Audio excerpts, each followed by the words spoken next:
Researchers are making strides in understanding the mysteries of the human brain, but there's still much we don't know, especially when it comes to aging. The research being done at the Allen Institute for Brain Science includes creating a precise map of the human brain.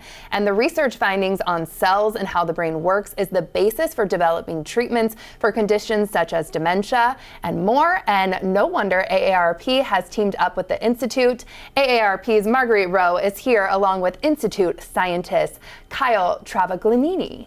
Hello, everyone. Hi, good morning. Good morning. Thanks for being here. Marguerite, we want to start with you. Why is AARP interested in brain health? Brain health is a big topic amongst the AARP members, in part because we're living longer, and so there are, in fact, increasing concerns about cognitive decline, like dementia or Alzheimer's.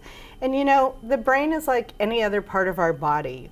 We've got to work to keep it healthy so that we can have healthy lives. Definitely. And Kyle, let's talk about the Allen Institute and its focus on basic science. What do we hope to learn from the brain, and why is this information so useful? Yeah, basic science really is research to just advance our understanding and to get a better sense of how different parts of our bodies or different biological systems are actually working.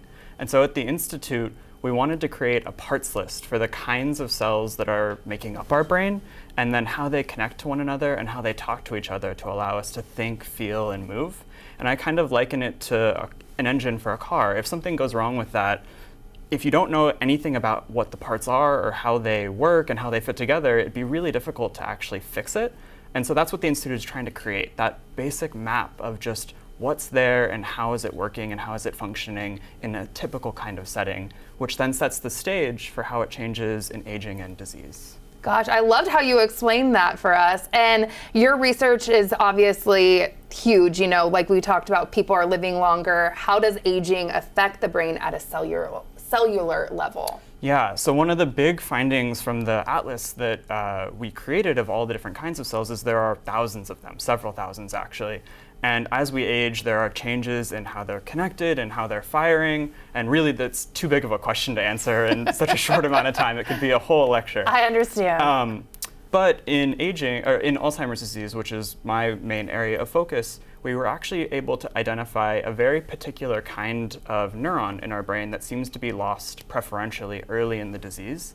And that then allows us to think through what effect would that have on all the other neurons and how they're communicating, and potentially would that start to destabilize it and cause issues. So it's, you know, new ways of thinking about diseases is through that cellular perspective. What are the kinds of cells in our brains rather than other things?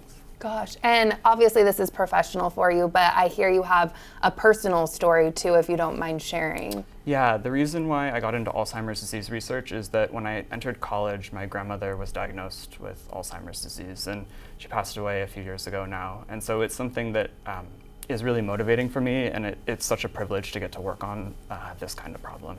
Gosh, thank you for sharing, and I'm sorry for your loss. Marguerite, AARP focuses on brain health, like you said, so we want to talk about the 6 pillars. We have a full screen, too, that we're going to have everything up here, starting with engage your brain. So to engage your brain, it means we've got to exercise that brain by doing puzzles, playing games, learning a new language. Continuous learning is one of the things that can best exercise your brain. Ooh, okay, so learn a new skill. Mm-hmm. Next up, stay socially engaged. What do you mean by this? Well, that means be connected. You know, social isolation has become such a big issue for us. And, you know, emotionally, mentally, we just need to stay connected because in part, you'll see that it connects to the next one, which is managing stress. Mm-hmm. And to keep stress levels down, we want to do meditation. Mindfulness is a great practice, but that staying engaged also helps manage stress. Something we all need to work on, especially I know. These days, right? Definitely. Next up, exercise regularly. So that's the biggest challenge, right? But get out, get moving. That 5 or 10 minutes a day really can make a difference, right? Your brain is like every other part of the body. You need the oxygen flowing to it, and so by exercising, we make sure that it's getting all the oxygen and nutrients that we need. I know, get out there. Okay, get good sleep too. What do you mean by this? That's restorative sleep, right? Oh yes, no, it's very important, to calm the heart and to, be restful in that. And we're actually going to have a whole series on it in June 5th, where you can learn all about it from experts in that area. Ooh, okay, I want to hear more about that. And then eating a healthy diet, something again, yes, as can be hard for some people, including myself, but tell me about that one. Again, it's the nutrients that you need for any muscle actually in your body. And if you think about your brain as a muscle that you have to care for as well, and that you have to exercise and feed, starting off with your healthy breakfast and eating healthily throughout the rest of the day. It's one of the pleasures about living here in the Northwest, where we have an abundance of great fruits, vegetables, and other food. Eat the rainbow, like everybody says, and get out for your 5 to 10 minutes of exercise. You guys were delightful. Thank you so much for being here and sharing your story and such a difficult but important topic.